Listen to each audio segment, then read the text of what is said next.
And so we have ourselves a 2016 NBA Finals match, very similar to last year's NBA Finals matchup. In fact, it's the exact same one.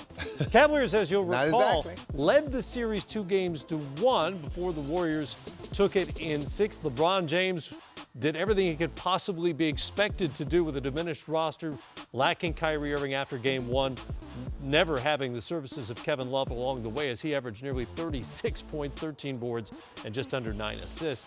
Steph Curry, 26 points, and Andre Iguodala, inserted into the starting lineup during the series, wound up the Finals MVP.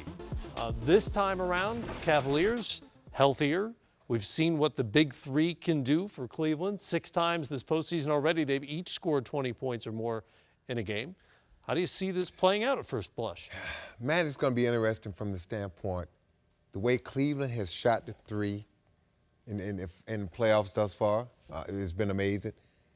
Golden State, we all know, is the three-point shooting team. The question is Cleveland going to come out and continue firing those threes? Are they going to try to outshoot Golden State, or are they going to play more of a conventional-style basketball, put the ball in LeBron, let him set things up, you know, get the ball inside, maybe roll LeBron down in the post a little bit, play through him. But it's going to be interesting to see how Tyronn Lue has his team play against Golden State, because one or two things. The only team I've ever seen play at another team how they play is San Antonio when they beat Phoenix, when Phoenix was small and did the running, and San Antonio actually outran them.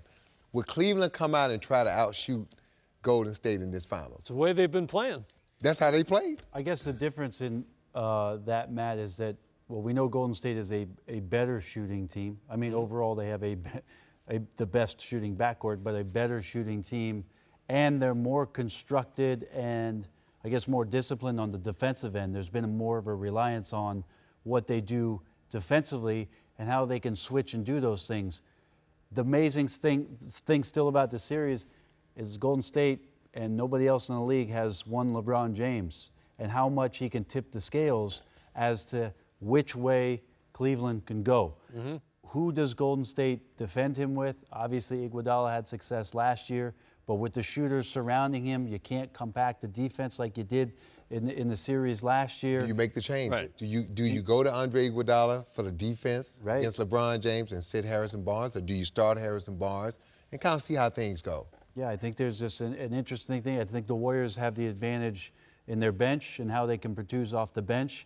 And if Cleveland wants to decide to see if they can outshoot the Golden State Warriors, that'd be a very curious decision given what we know the Warriors are capable of doing and how many guys are capable of, in that open style, opening up the game.